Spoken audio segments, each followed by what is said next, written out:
Winter के जो seeds हमने लगाए थे उसकी सीडलिंग जो है वो ट्रांसप्लांट करने का टाइम हो गया है। और यहाँ पे मैंने मुख्तलिफ जो मेरे पास पॉट्स हैं, चाहे वो ग्रो बैग्स हों, थर्मोबोर्ड के बॉक्सेस हों, गमले हों, तो इस तरह के वेस्ट मटेरियल, सर्फ के जो पैकेट्स होते हैं, इन सब की जो है वो मैंने सॉइल अच्छे से भर ली है। और ये जो हिस्सा मेरा रह गया था, जो मैंने आप लोगों के साथ शेयर किया था कि यहाँ पे काफ़ी ज़्यादा मैस है, तो ये जगह जो है वो मैंने सारी क्लियर भी कर ली है, सफाई भी हो गई है। सॉइल मिक्स भी मैंने जो बनाया है वो आप इसी वीडियो में आगे चल के देखेंगे कि मैंने किस तरह से ये सारी मिट्टी जो है वो तैयार की है। और सारे काम जो है अल्हम्दुलिल्लाह निबट गए हैं। अब ये है कि अब हम इंशाल्लाह इसके अंदर जो है वो अपनी विंटर की जो सीड लेंगे वो ट्रांसप्लांट करेंगे। अस्सलाम वालेकुम, कैसे हैं आप सब? आई होप कि आप सब लोग ठीक ठाक होंगे और वेलकम है आप सबका आपके अपने YouTube channel my own garden पे।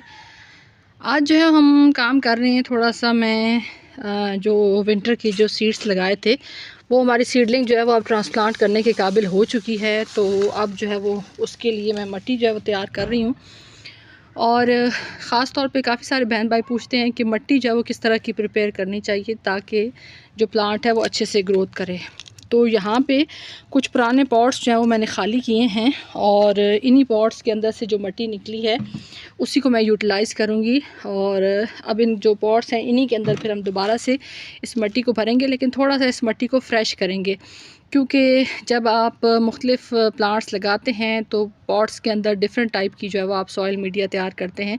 तो उसी तरीके से मैंने भी जब ये सारे पॉट भरे थे पुराने प्लांट्स लगाने के लिए, जैसे यहाँ पे मेरी सारी जो है वो ये पर्पल हार्ट है, तो इसको भी अभी क्योंकि काफ़ी सारे पॉट्स इसके भी भरे हुए थे, तो इसको अब मैं करूँगी इस तरह से कि जो गार्डन की साफ़ सफाई में पूरा मैंने तोड़ा आपको दिखाया था, जो वेस्ट निकला था सारा, चाहे उसके अंदर मिट्टी हो या फिर पुराने जो प्लांट्स हों, काफ़ी ज़्यादा जो ओवर ग्रोथ प्लांट थे, तो वो सारा मैंने भर के रखा हुआ था। अब उसको भी यूटिलाइज़ करेंगे और इस मिट्टी को भी प्रिपेयर इस तरह से करेंगे कि आगे अब विंटर में जो हमने प्लांट्स, फ्लावरिंग प्लांट्स की जो सीडलिंग ट्रांसप्लांट करनी है ताकि वो अच्छे से ग्रोथ करती रहे। थोड़े थोड़े टाइम के बाद हम उसको लिक्विड फर्टिलाइज़र देते रहेंगे, लेकिन इस तरह का सॉइल मीडिया बनाना है कि बार बार का जो झंझट है फर्टिलाइज़र का, उससे आपकी जो है वो बचत हो जाए। तो ये मुख्तलिफ पॉट्स में से निकला है कि कुछ के अंदर जो है मैंने किचन वेस्ट भरा था वो अब रेडी हो चुका है। कुछ के अंदर ये देखिए कितना प्यारा इसका कलर है, पत्तों की खाद है, ये तकरीबन जो है वो डन हो चुकी है। तो इन तमाम चीज़ों को अब हम मुख्तलिफ पॉट्स के अंदर से निकालेंगे, क्योंकि कुछ पॉट्स की मिट्टी में मैंने जो है वो पत्तों की खाद, पत्ते डाल के ड्राई और ऊपर मिट्टी डाल के प्लांट्स लगाए थे, कुछ के अंदर किचन वेस्ट, तो वो सारा अब जो है वो अच्छे से यहाँ पे भर चुका है। मैं आपको यहाँ पे दिखाती हूँ, देखें यहाँ पे सारे आपको मूंगफली के छिलके नज़र आ रहे होंगे। तो ये सारा जो किचन वेस्ट था वो और जो पत्तों की खाद थी, इस सब को अब जो है हम मिक्स करेंगे और ये एक बहुत ज़बरदस्त सी हमारी जो है वो मिट्टी तैयार हो जाएगी।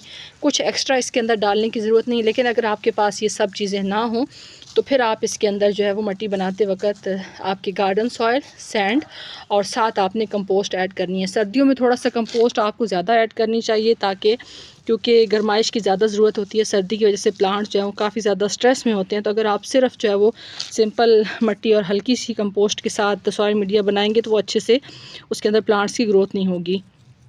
तो अब आपने ये करना है कि अगर एक हिस्से जो है वो हम डालते थे कंपोस्ट, तो आपने 2 हिस्से इसके अंदर जो है वो कंपोस्ट डालनी है, चाहे कोई सी भी आपके पास खाद हो, वर्मी कंपोस्ट हो, काऊ डंग कंपोस्ट हो, लीफ कंपोस्ट हो, या जो है वो किचन वेस्ट की खाद हो।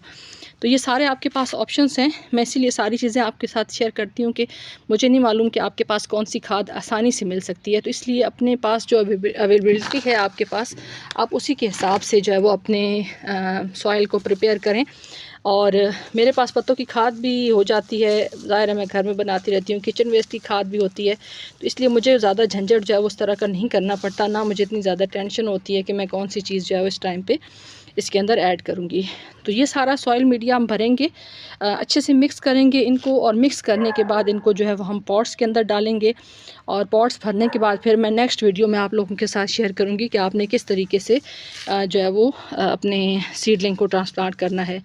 तो अभी जो है वो मैंने जो एक क्रेट खाली लिया है, ये देखिए, इसके अंदर मैंने शीट बिछाई है, कुछ भी मैं बाहर से नहीं लेके आई। जो एक टेबल का कवर था वो ख़राब हो गया था, ये देखिए। तो उसको मैंने जो है वो कट करके यहाँ पे एज जो है वो जिस तरह से शीट बिछाते हैं या कोई बोरी बिछा सकते हैं, तोड़ा बिछा सकते हैं, मेरे पास ये अवेलेबल था, मैंने ये कर दिया। अब इसके अंदर डालेंगे वो सारा जो हमने पूरा बोरा भर के रखा था, लेफ़्ट ओवर जो प्लांट्स थे काफ़ी ज़्यादा, उनको भरने के बाद फिर हम डालेंगे उसके ऊपर तकरीबन 3 से 4 इंच, बेशक यहीं से जो मट्टी है उसी को ले लें। उसको लेने के बाद जो डिफरेंट आपके प्लांट्स हैं जो बहुत ज़्यादा डिफरेंट पॉट्स के अंदर भरे पड़े हैं, उनको आप इकट्ठा करेंगे। सेम यही मेथड मैं आप लोगों के साथ जो है वो पोर्चुलाका की जब मैंने इकट्ठा उसको सेव करने का तरीका बताया था, तो उसी तरीके से ये भी आप कर सकते हैं कि एक तो इस तरह के जो क्रेट्स हैं वो भी यूज़ में आ जाएंगे, दूसरा आपके ये वाले जो प्लांट्स हैं जो बहुत अच्छी रौनक लगाते हैं गर्मियों में, तो ये भी सर्दियों में महफूज रहेंगे। और एक जगह पे जब सारे प्लांट्स को आप लगा देंगे तो उनको संभालना भी आपके लिए सर्दियों में आसान होगा।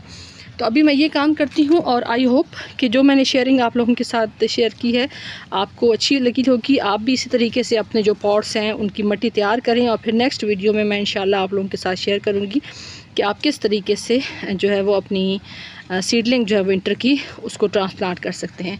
तो वीडियो अगर आपको मेरी इन्फॉर्मेटिव लगे, अच्छी लगे, तो वीडियो को लाइक कर दें। चैनल पे फर्स्ट टाइम आ रहे हैं तो चैनल को सब्सक्राइब कर दें। आप सबकी वीडियो देखने का बहुत बहुत शुक्रिया। अपना ख्याल रखिएगा। अल्लाह हाफ़िज़।